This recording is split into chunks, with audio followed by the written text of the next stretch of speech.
As ruas de Medellín, outrora palcos de uma guerra aberta que tingiu o asfalto de um vermelho vivo e persistente, mergulharam em um silêncio inquietante e denso após a queda dramática de Pablo Escobar em dezembro de 1993. O vácuo de poder deixado pelo patrono não trouxe a paz tão esperada pelas famílias colombianas. Em vez disso, deu origem a uma mutação silenciosa e talvez ainda mais perigosa no coração do submundo. Enquanto o mundo e as manchetes internacionais acreditavam que os grandes cartéis haviam sido definitivamente desmantelados pela força das armas e da política, nas sombras das montanhas de Envigado, uma nova estrutura criminosa começava a se consolidar com uma filosofia radicalmente diferente. A chamada Oficina de Envigado nasceu das cinzas do cartel de Medellín, mas seus novos líderes haviam aprendido a lição mais valiosa e amarga de todas. A visibilidade extrema é o primeiro passo para o cemitério ou para a extradição. No centro gravitacional desse novo ecossistema criminoso, movendo-se com a precisão fria de um mestre de xadrez e a discrição absoluta de um fantasma, estava Juan Carlos Mesa, um homem que o submundo viria a conhecer e temer pelo codinome Tom. Por quase 3 décadas, ele foi o segredo mais bem guardado das cordilheiras colombianas. Ao contrário dos barões da droga da velha guarda, que desfilavam em carros banhados a ouro e construíam zoológicos exóticos em suas fazendas luxuosas, Mesa operava a partir do anonimato mais rigoroso. Ele não era apenas um traficante de substâncias ilícitas, ele era um diplomata da escuridão, um estrategista corporativo que compreendia perfeitamente que o verdadeiro poder não precisa gritar para ser exercido. Ele governava através de sussurros e de uma rede de lealdades que se estendia por toda a região de Antioquia, de forma invisível para os olhos desatentos. Sua motivação inicial era tão audaciosa quanto pragmática: unificar as centenas de gangues locais, conhecidas como combos, que disputavam violentamente cada esquina e cada beco de Medellín. Mesa percebeu que a fragmentação do crime era o que facilitava o trabalho de inteligência da polícia e as infiltrações constantes. Ao consolidar essas facções sob a bandeira unificada da Oficina de Envigado, ele transformou o crime organizado em uma corporação eficiente e burocrática, onde ele atuava como o CEO invisível. Durante anos, sua existência foi tratada quase como um mito urbano pelas autoridades locais e federais. Nos arquivos empoeirados da inteligência colombiana, o nome de Juan Carlos Mesa aparecia apenas em relatos fragmentados de informantes de baixo escalão, mas não existia uma única fotografia oficial dele nos computadores da polícia. Ele era o rosto que ninguém conhecia, o nome sem imagem, e a sombra que controlava o destino da segunda maior cidade da Colômbia. Essa invisibilidade lendária não era fruto de sorte, mas sim de uma disciplina quase monástica que beirava a paranoia absoluta. Tom evitava o uso de qualquer tecnologia de comunicação rastreável, jamais frequentava eventos sociais públicos e mantinha um círculo social hermeticamente fechado. Enquanto outros líderes criminosos caíam em armadilhas montadas pela própria vaidade ou por excessos de luxo que chamavam a atenção de satélites e drones, Mesa permanecia escondido em zonas rurais, muitas vezes se misturando à população como um camponês comum ou um pequeno comerciante de gado. Essa habilidade camaleônica de desaparecer à vista de todos permitiu que ele subisse cada degrau da hierarquia criminosa sem disparar os radares de Washington por um tempo considerável. Ele era o mestre do perfil baixo, o homem que sabia que, no jogo do tráfico internacional, e quem não é visto não é capturado. Entretanto, o crescimento exponencial de seu império e o controle férreo sobre as rotas de cocaína que cruzavam o continente começaram a deixar rastros de sangue e dinheiro impossíveis de ocultar para sempre. A unificação das gangues trouxe lucros bilionários, e com essa riqueza imensa veio a inevitável atenção dos radares de agências internacionais como a DEA. O fantasma de Medellín estava lentamente deixando de ser um mito para se tornar o alvo número 1 das Américas. Antes de continuarmos, inscreva-se no canal e nos conte nos comentários de onde você está assistindo. Enquanto o Departamento de Estado dos Estados Unidos começava a conectar os pontos e a montar o quebra-cabeça de sua vasta organização, Mesa continuava sua expansão, acreditando piamente que sua armadura de anonimato era impenetrável. Ele não percebia que o desejo de unificar o crime sob um comando totalitário estava criando uma assinatura que, cedo ou tarde, seria reconhecida por aqueles que juraram derrubá-lo. O mundo que ele tanto evitou encarar estava agora com os olhos fixos em cada um de seus passos silenciosos, aguardando apenas um pequeno deslize para arrancar a máscara do homem que governava das sombras e revelar ao mundo a verdadeira identidade do último grande barão invisível da Colômbia. A ascensão de Juan Carlos Mesa não foi apenas um exercício de silêncio, mas também de diplomacia estratégica entre as ruínas do passado e as ambições do presente. Para consolidar seu poder absoluto sobre a oficina de Envigado, Tom sabia que precisava de mais do que apenas medo. Ele precisava de legitimidade no submundo. Foi essa necessidade que o levou a formar uma das alianças mais improváveis e perigosas de sua carreira. Sua proximidade com John Jairo Velázquez, o lendário Popeye. Popeye, que havia sido o principal sicário de Pablo Escobar, representava uma era de terror que Mesa tentava evitar em termos de tática, mas que admirava em termos de autoridade. Enquanto Tom era o arquiteto do anonimato, Popeye era o símbolo da ostentação criminal. A presença constante de um homem que adorava as câmeras ao lado do invisível criava uma tensão paradoxal no coração da organização. Popeye via em Tom o herdeiro legítimo do império que ele ajudara a construir. E essa validação conferia à Mesa um status mítico entre as novas gerações de sicários que ainda veneravam o fantasma do cartel de Medellín. Essa ponte entre o passado sangrento e a gestão corporativa de Mesa deu à oficina uma mística renovada, colocando um farol indesejado sobre a figura que tanto lutava para permanecer no escuro absoluto. A verdadeira força de Juan Carlos Mesa residia em sua capacidade de olhar muito além das fronteiras de Antioquia.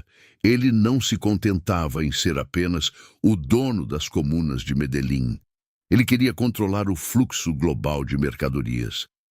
Para alcançar esse patamar, costurou uma aliança pragmática com o Clã del Golfo, a organização de narcotráfico mais poderosa da Colômbia. Sob o comando de Tom, a oficina de Envigado tornou-se o braço logístico essencial para a exportação de toneladas de cocaína para a Europa e Estados Unidos. Suas rotas eram planejadas com precisão, utilizando portos clandestinos e subornos infiltrados na burocracia estatal. Essa expansão transformou o faturamento da organização em números astronômicos, mas também removeu a última camada de proteção que o anonimato absoluto lhe proporcionava. O nome de Juan Carlos Mesa, antes apenas um sussurro, agora ecoava nas salas de conferência em Washington e nos relatórios sigilosos da Interpol, em todas as direções. O preço da fama internacional não demorou a ser cobrado de forma implacável. O governo dos Estados Unidos colocou uma recompensa de $2 milhões por sua captura, inserindo seu nome nas listas negras do Tesouro americano. Da noite para o dia, Mesa tornou-se o alvo número 1 das forças de elite colombianas e das agências norte-americanas, como a DEA.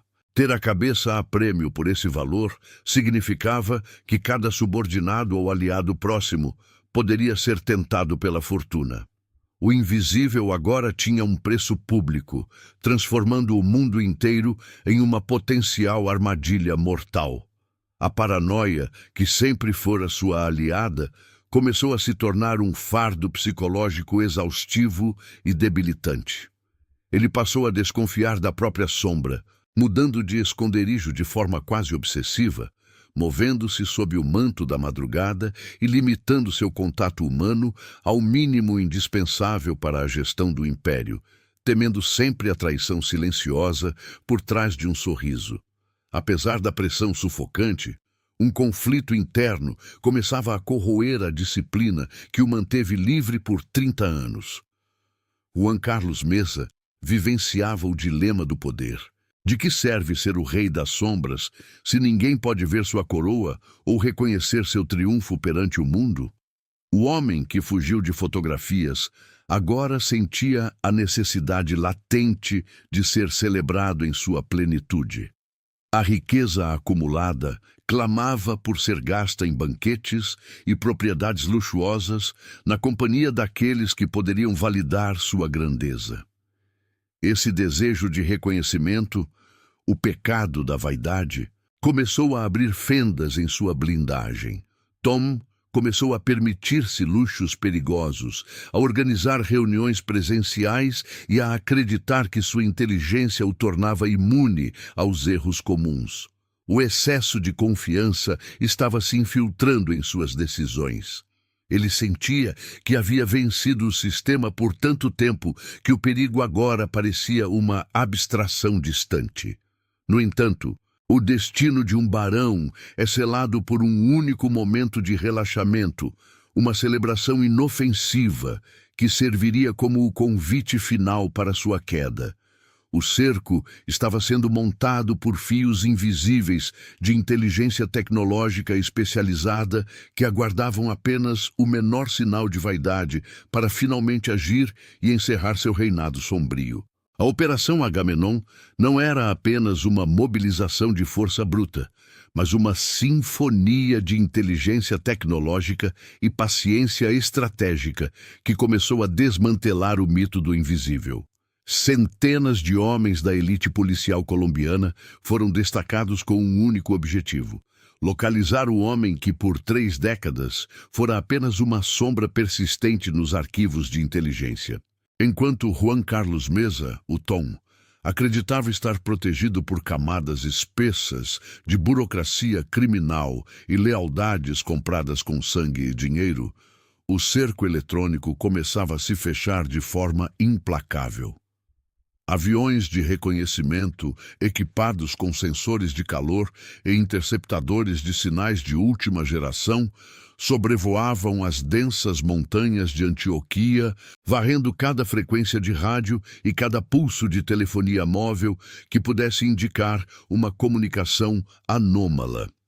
A tecnologia de ponta, fornecida em grande parte por aliados norte-americanos, permitiu que a polícia mapeasse as rotinas de seus mensageiros mais confiáveis. O invisível estava finalmente começando a emitir sinais de calor no frio das montanhas colombianas. Contudo, a tecnologia avançada era apenas metade da complexa equação de captura. A verdadeira brecha no império de Mesa veio de dentro, onde a lealdade é frequentemente uma mercadoria de validade curta. O círculo íntimo do traficante, outrora considerado impenetrável e sagrado, começou a mostrar fissuras perigosas sob o peso esmagador da recompensa de $2 milhões oferecida por sua cabeça. A traição é uma erva daninha que cresce rápido em solo fértil de ganância, medo e promessas de imunidade. Informantes estratégicos, temendo tanto a justiça implacável quanto a paranoia crescente de seu líder, começaram a fornecer migalhas preciosas de informação aos agentes infiltrados. Eram detalhes aparentemente pequenos, uma marca específica de uísque escocês, um horário recorrente de entrega de mantimentos frescos, ou a descrição exata de uma caminhonete blindada que se movia apenas sob a proteção da neblina espessa da madrugada. Esses fragmentos isolados foram sendo colados em um painel de inteligência que, lentamente, revelava a face e os hábitos do homem que o mundo desconhecia. A vida de Tom transformou-se em um jogo de xadrez desesperador e exaustivo contra o tempo e o espaço. Ele já não podia desfrutar da estabilidade de seus antigos domínios no coração de Medellín. O homem que unificara as gangues da cidade agora vivia como um nômade acuado dentro de seu próprio território, incapaz de baixar a guarda por um segundo sequer. Em uma noite, ele descansava em fazendas luxuosas, protegidas por sistemas complexos de segurança biométrica. Na noite seguinte, era forçado por seus próprios instintos a se esconder em casebres humildes de camponeses, onde o teto de zinco ecoava o barulho da chuva tropical e o chão de terra batida servia de cama improvisada. Esse contraste brutal entre a opulência de seus lucros bilionários e a miséria de sua rotina de fugitivo começou a desgastar sua resistência mental e física. A paranoia tornou-se sua companheira mais constante e cruel. Mesa começou a testar seus guarda-costas com perguntas capciosas, mudando rotas de fuga no último segundo e proibindo terminantemente o uso de qualquer dispositivo eletrônico num raio de quilômetros ao seu redor. Ele sentia o hálito frio da justiça em sua nuca, mas sua mente brilhante ainda buscava uma forma de contornar o destino inevitável. A pressão psicológica dessa caçada estendeu-se para sua família de maneira devastadora. O isolamento imposto por sua condição de alvo número 1 das Américas afetava profundamente aqueles que ele tentava proteger das sombras. Suas comunicações com a esposa e os filhos eram feitas exclusivamente por meio de cartas manuscritas, transportadas por uma rede complexa de estafetas que levavam dias para completar um trajeto de poucos quilômetros. O medo constante de que seus entes queridos fossem usados como isca para atraí-lo a uma emboscada fatal era uma ferida aberta que não parava de sangrar em sua consciência.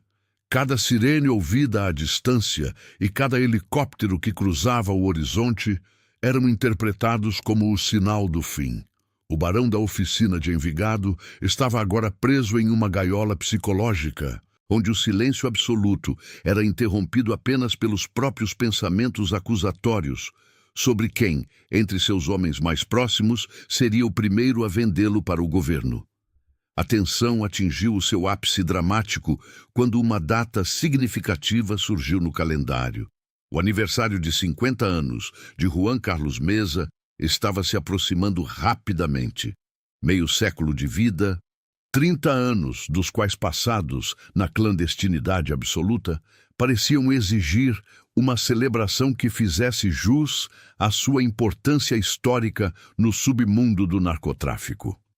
Contra todos os instintos fundamentais de sobrevivência que o mantiveram livre por tanto tempo, o desejo humano de ser celebrado sobrepujou a cautela fria do criminoso estrategista. Mesa sentia que merecia um banquete digno de um rei, uma reunião com seus aliados mais leais e o calor de sua família reunida.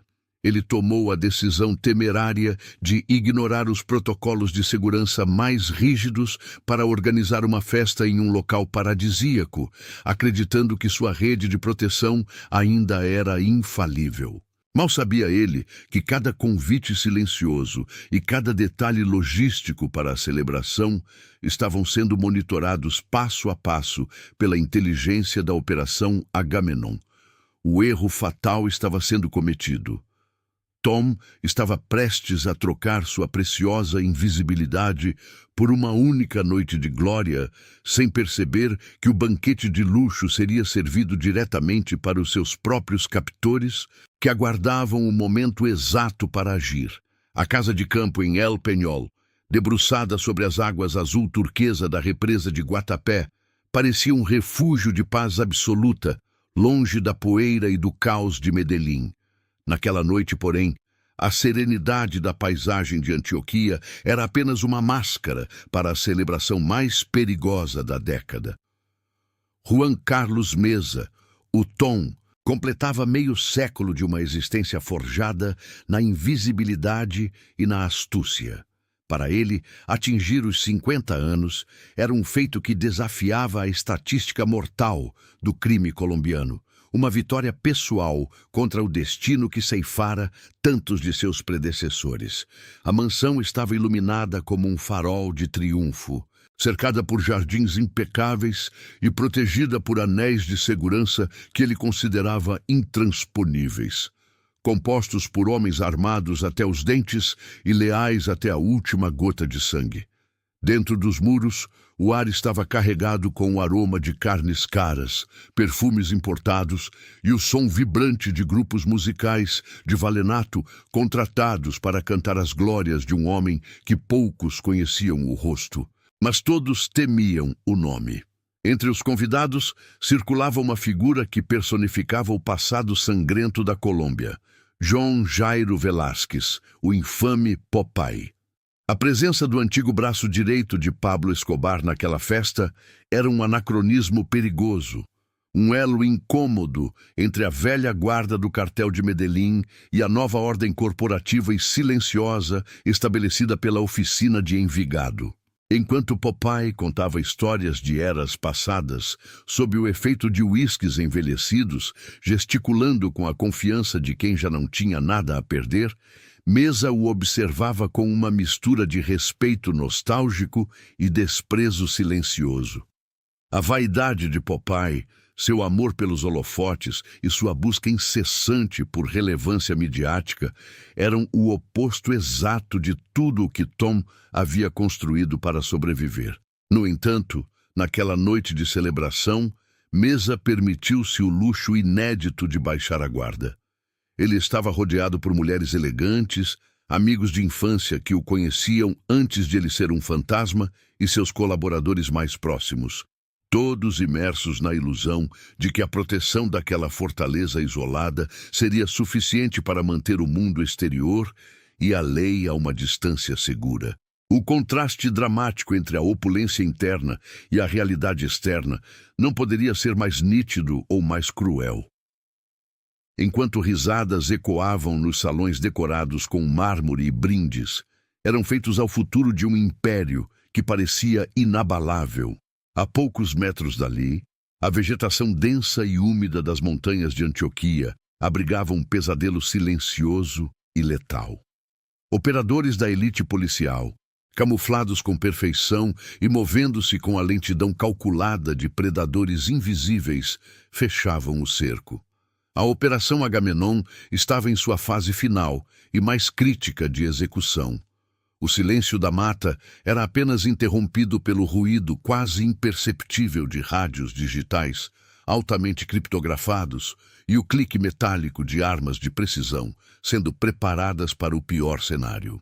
Os comandos da polícia observavam cada movimento através de lentes térmicas de última geração e dispositivos de visão noturna, mapeando com precisão cirúrgica os pontos cegos da segurança particular de Mesa e aguardando o sinal verde definitivo que desencadearia o caos sobre o banquete luxuoso. O erro fatal que selaria o destino de Juan Carlos Mesa não veio de uma arma disparada acidentalmente, mas de uma frequência de rádio ignorada. No auge da euforia da festa, a disciplina de segurança férrea que o manteve vivo e livre por 30 anos desmoronou sob o peso da conveniência e da vaidade. Um dos organizadores da festa, em um descuido que custaria décadas de liberdade, utilizou uma linha de comunicação não criptografada para coordenar a entrega de suprimentos de luxo e a chegada de convidados retardatários. Esse sinal solitário, lançado ao éter digital como um pedido de socorro involuntário, foi capturado instantaneamente pelas antenas sensíveis de um avião de inteligência que orbitava a área em absoluto silêncio. A triangulação foi exata, impiedosa e rápida. Em segundos, as coordenadas geográficas daquela casa em El Peñol foram transmitidas para o Centro de Comando Tático em Bogotá. A invisibilidade de Tom, que por tanto tempo fora seu escudo mais poderoso, havia se dissipado para sempre em um simples e trágico pulso eletrônico capturado pelo inimigo. Dentro da mansão, a festa continuava em um crescendo de música, risos e ostentação, alheia ao fato de que o cronômetro da liberdade de mesa estava chegando aos seus segundos finais. O aniversariante, sentindo-se invulnerável e mais poderoso do que nunca, ignorava os sinais de perigo que sua própria mente, agora levemente turvada pelo álcool e pela autoconfiança excessiva, tentava enviar. Ele estava no centro do seu próprio universo, cercado por aqueles que juravam lealdade eterna e gratidão, sem saber que estava presidindo, de fato, o banquete dos condenados. A noite de glória absoluta estava prestes a ser interrompida por uma realidade brutal, metálica e barulhenta. No horizonte escuro sobre as águas da represa, o bater rítmico e ameaçador de hélices começou a vibrar no ar. Inicialmente, como um sussurro distante. Depois, como um trovão que anunciava o fim irremediável de uma era. No exato momento em que o bolo de aniversário era trazido à mesa sob aplausos, as luzes da mansão subitamente se apagaram, mergulhando a opulência no escuro absoluto e assustador, enquanto o céu de El Peñol era violentamente cortado pelos holofotes cegantes dos helicópteros Black Hawk que desciam como aves de rapina sobre o rei que ousou ser visto. O silêncio que se seguiu ao corte súbito de energia durou apenas uma fração de segundo, sendo imediatamente devorado pelo rugido ensurdecedor das turbinas que faziam as janelas da mansão vibrar com uma intensidade sísmica. O breu total, que envolveu a festa de aniversário de Juan Carlos Mesa, não era um simples defeito técnico na rede elétrica rural, mas o prelúdio tático de uma invasão perfeitamente coreografada nas sombras. No instante exato em que as luzes se apagaram, o céu sobre El Peñol foi rasgado por múltiplos feixes de luz branca, potentes e cegantes, projetados pelos refletores dos helicópteros Black Hawk, que pairavam como deuses mecânicos sobre a luxuosa propriedade. Gritos de confusão e pânico agudo substituíram os acordes festivos do valenato, enquanto o cheiro acre de pólvora começava a infiltrar-se nos salões decorados. Os comandos da Polícia Nacional, descendo por cordas com uma agilidade sobre-humana, quebraram a segurança periférica em segundos, transformando a fortaleza de Tom em uma armadilha mortal e sem qualquer saída possível. Os guarda-costas de elite, armados com rifles automáticos e acostumados a intimidar gangues rivais, encontraram-se paralisados por uma coordenação militar que nunca haviam enfrentado em uma fração de segundo. Não houve o tiroteio prolongado que muitos esperavam, nem a resistência heróica que os narcocultos glorificam em suas músicas. O que houve foi a imposição da precisão cirúrgica do Estado contra a arrogância da criminalidade. Mesa, o homem que por 30 anos foi apenas um sussurro nas sombras mais densas da Colômbia, viu sua preciosa invisibilidade evaporar sob o brilho agressivo das lanternas táticas que vasculhavam cada centímetro da casa. Ele foi encontrado em um corredor lateral, tentando alcançar um esconderijo secreto que já estava sob vigilância. Não empunhava armas, mas tinha os olhos arregalados de quem acorda de um longo sonho de onipotência para um pesadelo de realidade absoluta. Quando os canos frios dos rifles tocaram sua pele e a ordem de mãos na cabeça ecoou pelas paredes de mármore, o mito do invisível desmoronou em uma fração de segundo. O rei de Medellín estava no chão, sentindo o peso das algemas de aço fechando-se como o veredito final de sua era de sombras. A captura de João Jairo Velásquez, o Popeye, adicionava uma camada de humilhação pública e ironia trágica ao evento.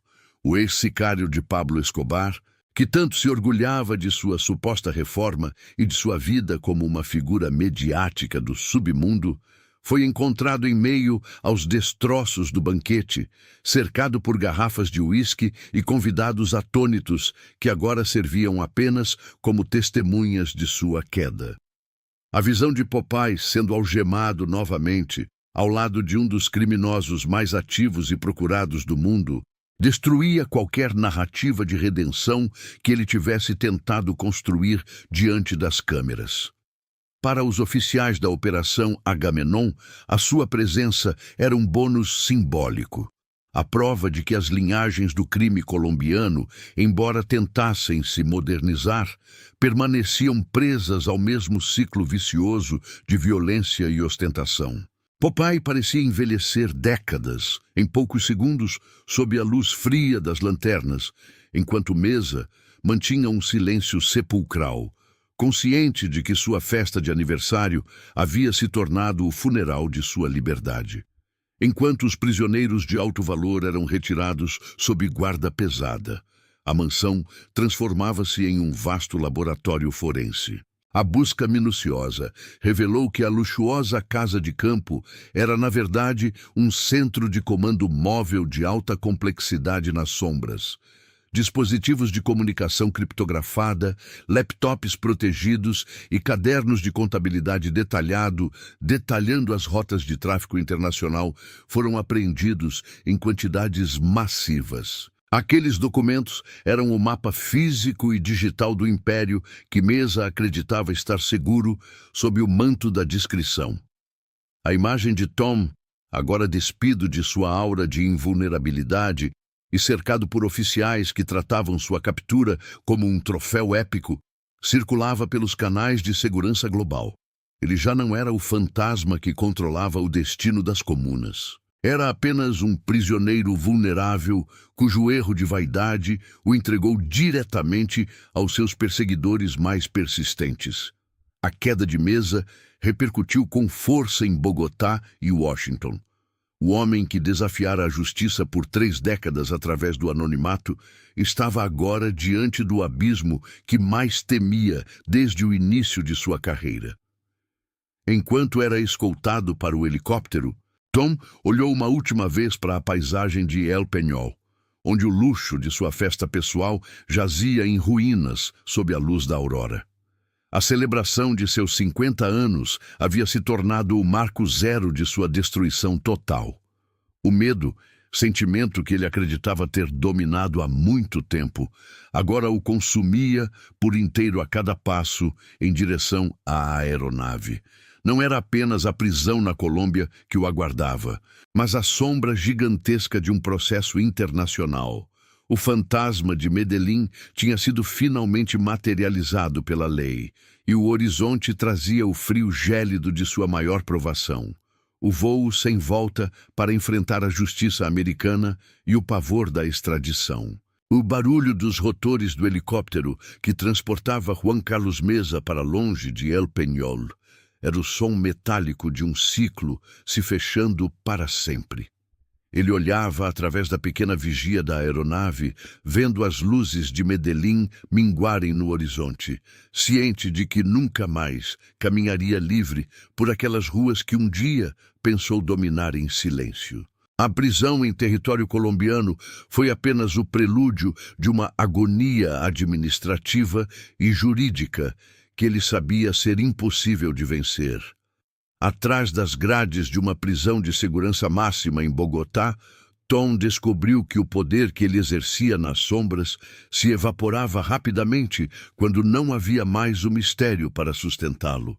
O medo da extradição, que antes era uma sombra abstrata, discutida em reuniões clandestinas, tornou-se uma presença física e constante em cada batida na porta de sua cela. A extradição para os Estados Unidos não era apenas um procedimento legal, era a desintegração definitiva de um mito que Juan Carlos Mesa passara 3 décadas construindo com paciência cirúrgica. Os Estados Unidos não esqueceram a recompensa de $2 milhões, nem as toneladas de cocaína que cruzaram suas fronteiras sob o comando invisível da oficina de Envigado. O processo avançou com uma rapidez burocrática implacável, impulsionado pela cooperação entre as agências de inteligência. Em meados de 2018, a assinatura final do governo colombiano selou o destino do homem, que acreditou ser mais inteligente que o próprio sistema. No pátio de um aeroporto militar, sob vigilância de agentes da DEA fortemente armados, Mesa foi entregue à justiça americana. O voo cruzou o continente em um silêncio opressor, levando consigo o último grande herdeiro da estrutura criminosa deixada por Pablo Escobar. Enquanto Mesa iniciava sua sentença de décadas no exílio, Medellín sentia as ondas de choque de sua ausência. A oficina de Envigado, que ele tanto lutou para unificar sob um comando discreto e corporativo, começou a se fragmentar quase instantaneamente. Sem a figura mediadora do invisível, as facções menores voltaram a lutar por cada esquina, cada rota de microtráfico e cada território de extorsão. O legado de Mesa não foi a paz ou a estabilidade que ele tentava vender para seus subordinados, mas sim um rastro de cinzas e um novo ciclo de sangue. A queda de um rei nunca deixa um trono vazio por muito tempo no submundo, e o vácuo de poder que Tom deixou serviu apenas para provar que a estrutura que ele construiu era tão frágil quanto a sua própria liberdade. A traição tornou-se a nova moeda corrente entre seus antigos aliados. Nos Estados Unidos, a vida de Juan Carlos Mesa transformou-se em uma rotina monótona de concreto e luzes artificiais que nunca se apagam totalmente. Longe do calor de Antioquia e da adulação de seus sicários, ele enfrentou a realidade de uma sentença em uma prisão federal de segurança máxima. O homem que já teve o destino de uma cidade em suas mãos, agora dependia da autorização de um guarda para qualquer atividade básica. A celebração de seus 50 anos, que deveria ter sido o auge de sua existência e a consagração de seu poder, tornou-se, ironicamente, a data em que sua vida efetivamente parou. Ele agora era apenas um número em um sistema prisional impessoal, um detento cujos segredos já não tinham valor de troca e cujo império havia se dissolvido como sal sob a chuva. A queda de Mesa trouxe um alívio momentâneo para as autoridades colombianas e americanas, que celebraram o fim de uma era de impunidade para um dos criminosos mais astutos da era moderna.